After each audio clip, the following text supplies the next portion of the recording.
Don't settle. There's no end in sight on what you can accomplish.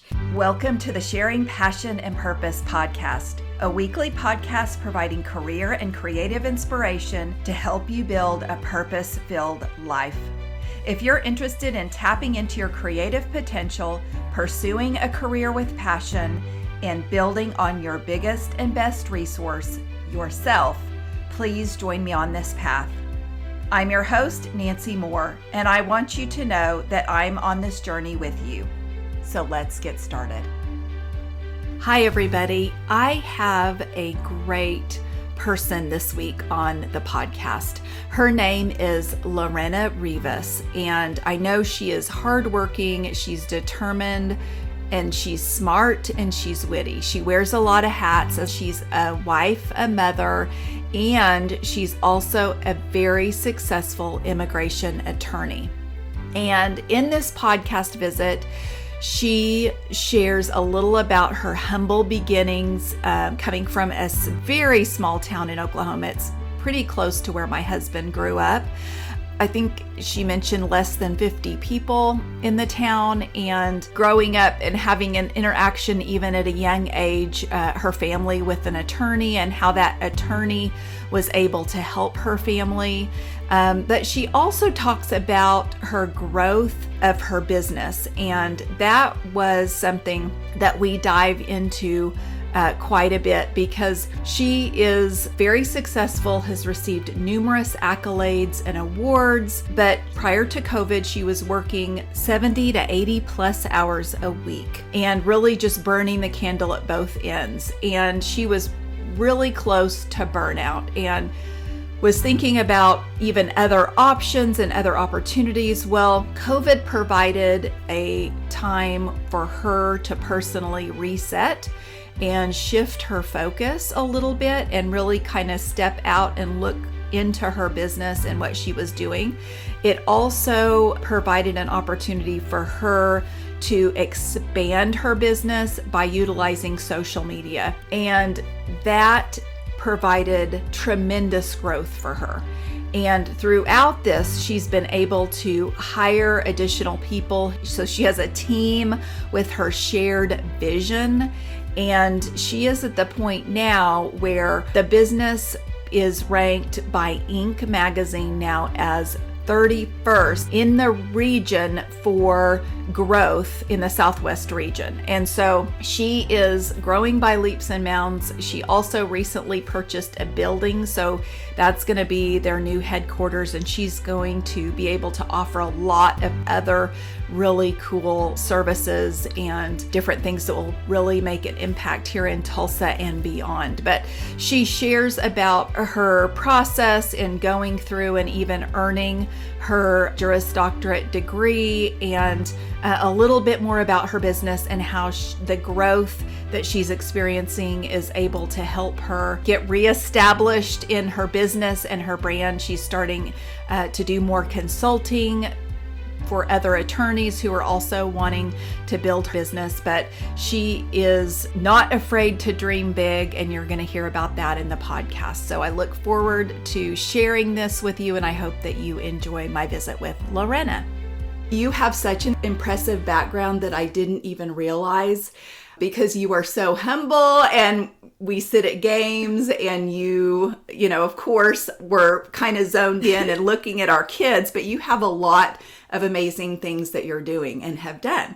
So welcome to the podcast. Yeah, thank you for having me. And of course, it doesn't help the fact that when I show up to the baseball games, I'm dressed, very down in my casual clothes and my workout clothes. So I just don't look the part. I don't look the attorney part. I don't look the part of the business owner. Well, what I remember about you is even studying for the bar way back when our kids were in elementary school, and how you would show up as the parent role and be at games, but then also you were studying. And so in between, you were looking at that, and I really admired that. And so, I was fortunate to stay at home with my son for 3 years, but as soon as he was going to preschool, I was starting law school. So I had to do my study, get through law school when he was getting through preschool and elementary, and then elementary, I was studying for the bar exam, and I would take it to the baseball games. That's so funny. Yeah. So you might as well utilize your time. Might as well get some studying done. Yeah. So you touched on that. So you're an attorney. You're actually an immigration attorney. Yes. Here in Tulsa, Oklahoma. Yes. And you are a founding owner of the lawyers at Kendall Whittier. Yes. So Rivas and Associates is the firm I do most of my business. But then the lawyers of Kendall Whittier we settled our office in the Kendall Whittier area. So we wanted to become the lawyers. And so I have two other attorneys who don't own the lawyers of Kendall Whittier. That is owned by me, but they do other types of law. And so we can be more of a full service law firm that do family law and criminal law. But I do immigration law. Okay. Yes. And we're going to get into why you do immigration law in a minute. But I wanted to talk to you about your background because you're from the same neck of the woods. You grew up in Mutual, Oklahoma, and my husband grew up not far down the road in Woodward, Oklahoma. Woodward was the big town. We would go there for, all the cool stuff. Walmart, the movie theater, Dragging Main, bowling alley. I mean, Woodward was the town, the big city of Woodward. And so, Mutual being even tinier. And most people would be like, okay, well, how big is Woodward? Woodward itself is not very big compared to these towns around here in Tulsa. It's, I think, about 15,000 population, Woodward. I think you're right. And Mutual is about 50 population. 50? 50. So small that we had to consolidate with another nearby school to make the public school system of Sharon Mutual. Okay. And see, that's how I know it. Yeah. As Sharon Mutual. And the elementary's at Sharon, the high school's at Mutual. So, and I lived in the city, in the Mutual, not in the country, in the city of Mutual. Okay. So when you were growing up, at what point did you decide to go into or dream about becoming an attorney? Or what did you dream about when you were younger? So many things. My parents are not highly educated. College is not something that was done in my family. I may have been the first college graduate, and I'm definitely the first with a higher grad degree. I probably didn't start thinking about becoming an attorney and making that a reality. Well, I will tell you, when I was very little, around 2 or 3 years old, my dad had a very serious accident. He worked in the oil field, and he got hit by a big bolt while he was working the rigs, like an overnight. And so he had to be meta-flighted to Oklahoma City, was in a coma for a few days. And I remember he recovered, he was fine, but afterwards we needed help. And so we hired an attorney for workers' comp and also just to get damages from all of it. And I remember the attorney, we'd go to the office. He was such an important person. We trusted the attorney. The attorney got us what we needed to survive that, because my dad was disabled for quite a bit of time, probably for like 3 years, where he could not work. And so I remember the attorney was such an important role. He was such a helper. He was so instrumental for the survival of my family. So that left a lasting impression on me. And as I continued to make it through school, I had really good grades.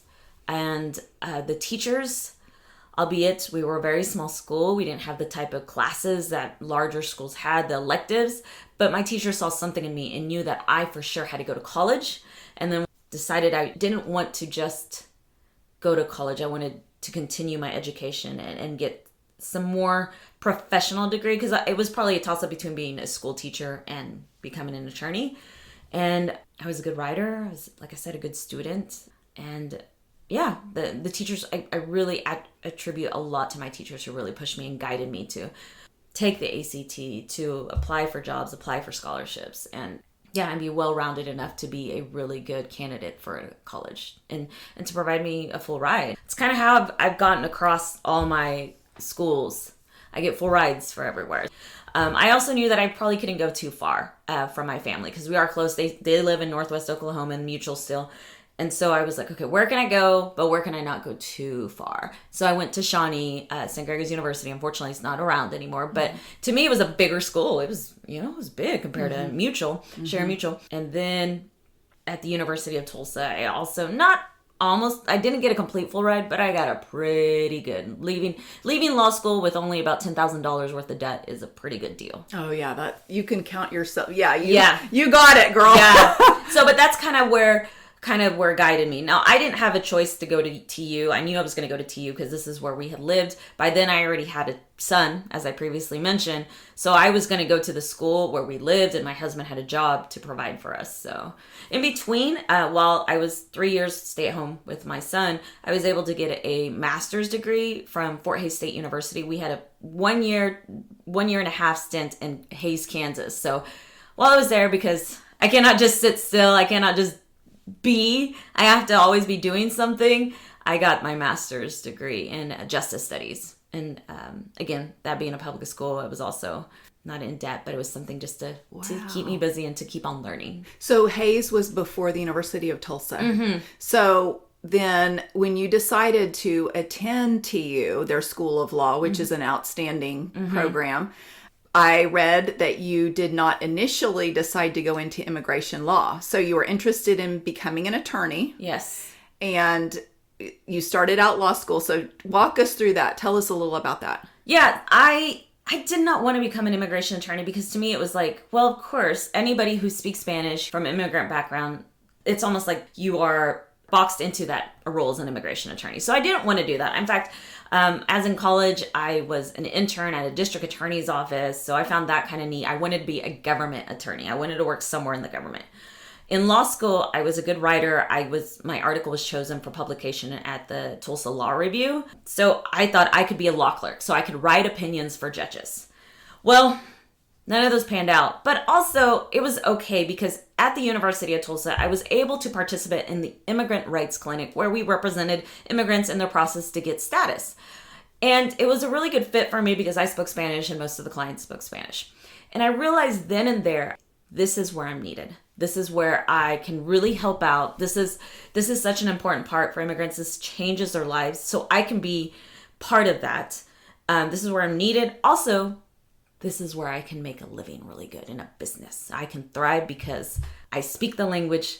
And in fact, at that time, my last name, I had adopted fully my husband's last name. So I went back and got my name changed to insert my maiden name again. Because if I'm going to be out there, they need to know Lorena Rivas, not Lorena Tiemann. It's Lorena Rivas. And it was more fit. That's who I am. I'm Lorena Rivas. So, yeah. Mm-hmm.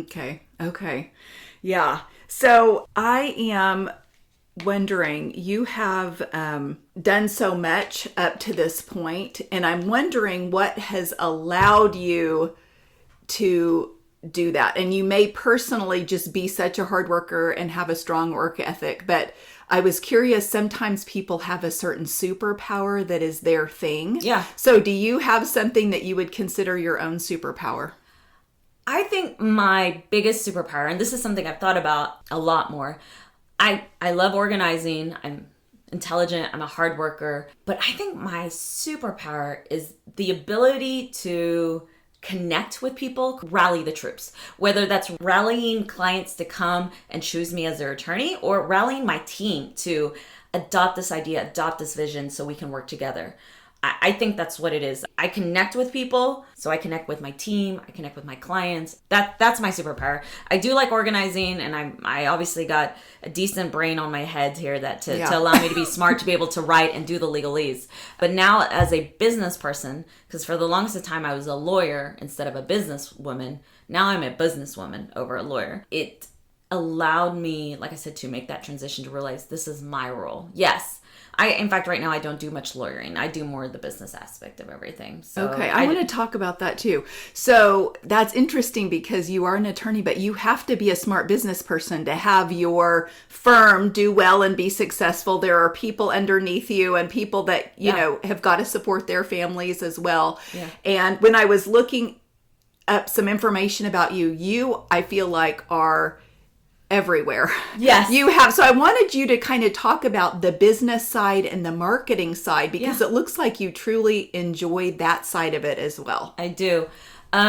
COVID kind of changed everything. Prior to that, like I said, I was a lawyer. And when you go to law school, all they do is teach you about lawyering. They don't teach you about running your business, and they don't teach you anything about advertising. They don't teach you about how to manage your revenue, your profit and loss. None of that was taught in law school. They might have started doing a little bit more of it, but not when I was there. And so I was a lawyer, and up until COVID, I was working 70 to 80 hours a week, but that was either writing the briefs, going to court, completing the applications, meeting with clients, doing everything. I wore all the hats, but at the same time, I was still running payroll. I was still managing HR. I was still being sometimes the janitor. It was exhausting. But COVID I'm very thankful for COVID because it gave me the ability to reset. Because I was so upset, I was so stressed out whether my business was going to survive or not. And at that time, I was a staff of 6, maybe. It was very small, but still, again, like I said, I was doing everything. But COVID made me think, I don't need to be doing the same thing that I was doing. I need to do things differently, so not only can I survive, but I can fully thrive. And so that's when I realized that I needed to reach out to more people. I started doing Facebook Lives, Instagram Lives, TikTok Lives, and I liked talking to the microphone. I liked answering their questions, and people liked listening to me. So that grew, and then I just started growing more staff, and probably up until like last year, I was still really working in the office. About February of last year, I was still meeting with all the clients. I was meeting with about 15 to 20 clients a day, which was very exhausting. But then I realized the only way I can continue this growth is if I get myself from being in the middle. I am not the center of the universe in my business. And so I now don't meet with the clients. And that was a little scary because, again, the clients connect with me, but then here I am they're never meeting me. But I did the transition, and it was all about, again, making sure that the essence of me was in every member of my staff and sharing my vision, sharing our goals, making them be a part of it a lot more so they can contribute and help form it, but they also can still follow my lead. But it was all COVID where I realized I got to do things better. I got to do things differently. And because of the reset of COVID, it was okay to be done. I had the time, had the ability, thanks to government funds, I had the funds available to make this reset, whether it maybe cost, maybe a dip a little bit while we change things. And I realized I didn't want to be living the old way of it, where I was just hustling to make a living. And now I am hustling to live. So you were maybe at the edge of even possible burnout because there's only so long you can do that. Totally. And you do have a family, and they probably were getting the little bit left over that you had from even when you're meeting with 20 people a day. 20 clients. So. I was definitely feeling the burnout. I was definitely disillusioned with the profession. I was thinking about just giving up my business and going work for a big law firm and do corporate law. Yeah, I was debating all that. And it was, like I said, I wasn't really living. I felt like I was just pushing papers. So still representing my clients well and doing a fine job, but it's nothing compared to what I'm doing now. I'm glad that you were able to make that transition then. Yeah. Okay. I'd love to hear if you have a success story. Yeah. Besides the firm itself growing to, a 567% growth since 2020 and being named in Inc. magazine as the 31st company in the Southwest region, the top fastest growing. So we got announced that last week as well. So, wow. Yeah, that itself is a success. And our size went from less than 10 in 2020 to now we have a staff of close to 90. Okay, let's just mic drop. Okay, that's the success story right there. That's the win. That's the high. That's the high. But with that, I would say that a success story coming from a staff member, we are a national company, so we can serve clients all over the United States, and we do. But with that being, a lot of my growth is attributed that I have a lot of virtual assistants. And it's not just US based, they're international based. And so I have my sales director is from Venezuela, and he lives there. And as a result of this employment here and being part of my team, he has now been able to purchase a house for his parents. And something that he could have only dreamed of. And even though Venezuela is what it is, through the growth of our company and through his role in it, being a sales director, he's has a good life now. So that's a success that we're able to translate that to our staff members as well. So I have a lot of staff from Venezuela. It's just beautiful to see how this company is able to change their life. The Philippines, she was like, I got a car. Was able to buy a car thanks to the stability of the job and the good wages compared to their home country. Wow. So that's really good. But in terms of clients, I would say that the best success is whenever a client comes to us after they've gone to another attorney And they say this other attorney couldn't help me. They said I had no options to be here lawfully in the United States. And so then we review their case and we're like, this attorney overlooked this option. This option is being more creative, but it's legal and ethics of immigration law. But they just didn't explore it because they didn't want to take your case, because your case is a hard case. And so my firm, we do not shy away from hard cases. We take hard cases.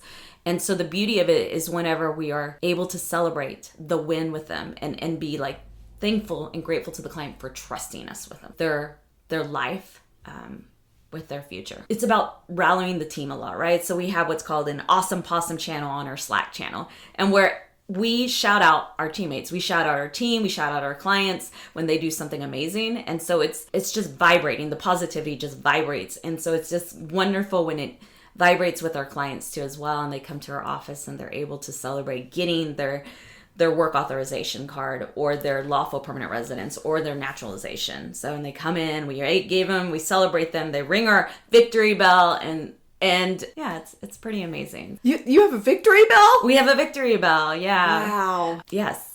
Yeah, I got it from, I do CrossFit. And so anytime we hit a new PR, a new personal record and personal best, we ring the bell.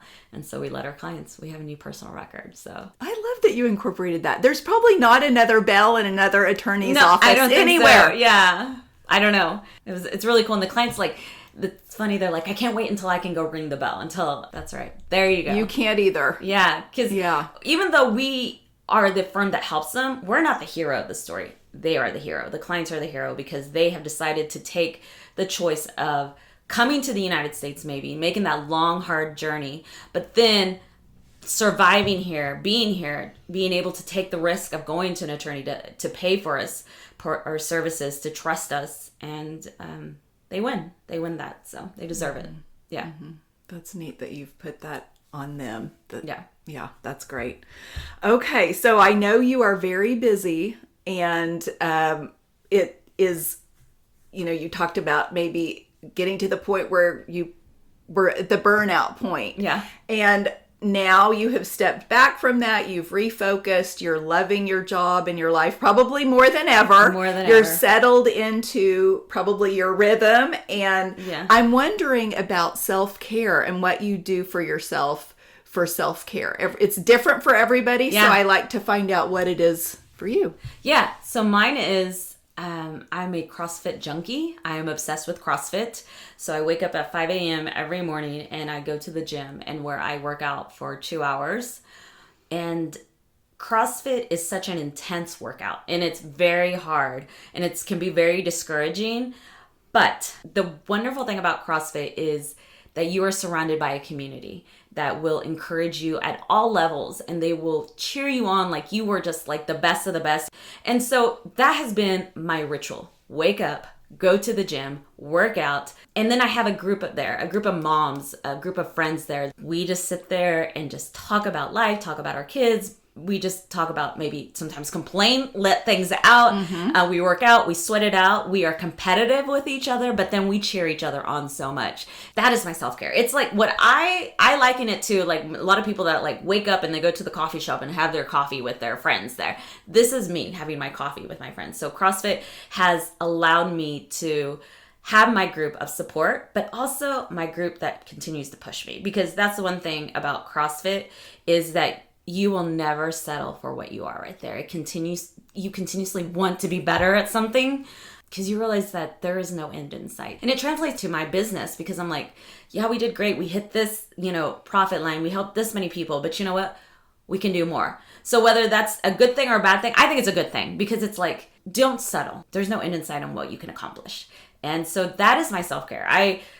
I'm there 6 days a week, and then sometimes I do some other random stuff on Sunday with my group of friends. Like yesterday, we ran the trail run. So exercise has become such an important part of my self-care. It's either I'm exercising or I'm working.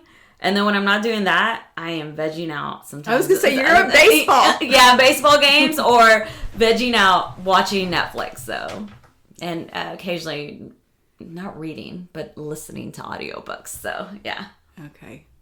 That probably helps you be the best in your life, though. Yeah. To start out that way and be so disciplined and get, that helps alleviate stress. Yes. And also you have that community who is going to hold you accountable, because if you don't show up, I bet you several people are texting you saying, wait, what's going on? Why didn't you show up? No, you're absolutely right. We do that whenever somebody in the group doesn't show up. And so I haven't missed them forever. And I feel, that's how the habit started, because at first I wasn't like that, but it's an internal, like, oh my gosh, a guilt. It's like, not like I feel accountable to other people. It's like I feel accountable to myself if I don't show up. And but they absolutely will hold you accountable to make sure you do the right exercise, you keep the right form, you do as many reps as you want, you push yourself to, don't just give up. There's no giving up. So yeah, it's the best. So this was a podcast about my job, and now I just made it about talking about how much I love CrossFit. So. Well, I want other people to check out CrossFit. It's always just interesting to find out what people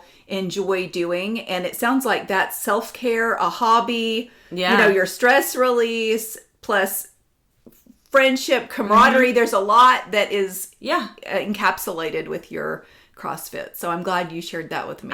You're in fantastic shape. So I would guess, I didn't know you were that big into CrossFit, so I would guess something like that. But I love it. I'm now, whether I'm elite level, absolutely not, but I am definitely stronger than I was before. I'm faster than I was before, and definitely happier than I was before. So love it. Okay.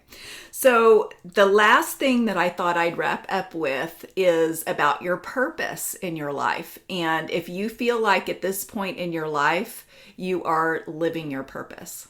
I do. I feel like I am living it, but I'm not finished. I haven't reached it all. So my purpose in my life is to be able to use my life as an example for other people to reach or to become their best version.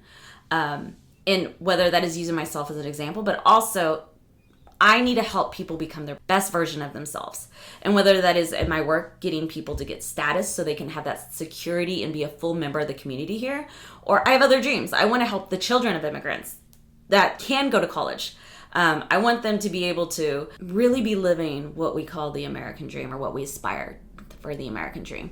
And for some people, getting status in the United States, that's the American dream. But to me, that's just the first step, because then it's later, how can I start my business? How can I own a home? How can I be able to take care of my children, take care of my parents? So I want to find ways that I can make that feasible for people. And I realize that a lot of it comes from me investing in the community, investing in new ideas and in new programs to do that. And so that's why I started with immigration law as my first. That's the foundation of everything for me, but I'm looking at other ways that I can further help people. And I want to help the people from my home country. I was born here and raised here, but Mexico is my parents' home, but so it's also my home. So I want to help people from Mexico so they don't have to suffer and maybe struggle with the journey to the United States, that maybe they can stay back in Mexico and live a very fulfilling life, especially in my parents' part of Mexico, which is a rural part of Mexico. And so one of my dreams is to build libraries in Mexico. And so I'm really gonna research it this year, and hopefully maybe next year I can start putting it, because there's no libraries in Mexico unless you go to university, but those are higher ed libraries. But there's no community library here where you can just go get some books, that you can go for storytelling, or that you can go borrow their computers, or that you can go to a class regarding the community center. And so I think it would be so great. And it's unfortunate that reading is not pushed so much in Mexico, because it would be life-changing. And so I think if we can bring libraries and make them such an integral part of the community there, then it will just awaken the curiosity to become their better version of themselves, but also to contribute more to the community and the growth and the happiness of the Mexican people. So okay, I love that. Yeah. So how can people find you and then maybe follow your pursuits with you being an attorney, and it's the libraries, all of that? Right. So of course they can follow me, my business page, which is Abogada Lorena Rivas, which is attorney Lorena Rivas, Rivas and Associates. And you'll find me on TikTok, Instagram, Facebook, and YouTube. However, I will tell you that is more catered to my clientele of immigration clients.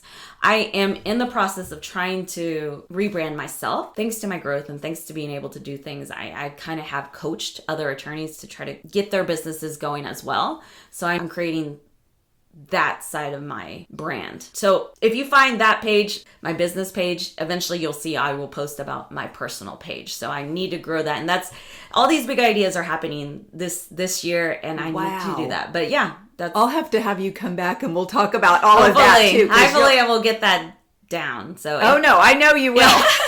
You will. Yeah. Well, it's funny, just as a side note, we were sitting at the ball field and I asked you about I think it was your Instagram, and I looked and I said, holy cow, you have thousands and thousands of followers. And you were just like, kind of like, yeah. And I thought, oh my gosh, I mean, you're pretty big time. Yeah, so anyway. I've been fortunate to a couple of times make it really big on TikTok. So it's that doesn't hurt either. So, but and Instagram and going viral, and thanks to the social media, it's made that possible. But yeah, I have a lot of followers and I'm very grateful for them. So. Yeah, that's so neat. Well, thank you. I'm grateful for you for being here today. This has been a lot of fun and I appreciate your time. Oh, thank you. Thank you for having me. And I would say, if you don't have passion to do your purpose, and if you're not following your purpose, then you're not gonna be happy and you're not gonna be your authentic self. So I really hope that people who are listening will take note of it and follow their dreams. I agree. Well said. Okay, thanks. Okay, everybody, that's a wrap on this week's episode. I want to thank you for listening to the Sharing Passion and Purpose podcast. It means the world to me, and I'd love to connect with you. Please follow me on Instagram, Facebook, and LinkedIn at Sharing Passion and Purpose, and Twitter at Passion Sharing. Also, if you like this podcast, it would mean a lot to me for you to subscribe, rate, and review it. And as always, all my show notes will be available on my website, sharingpassionandpurpose.com.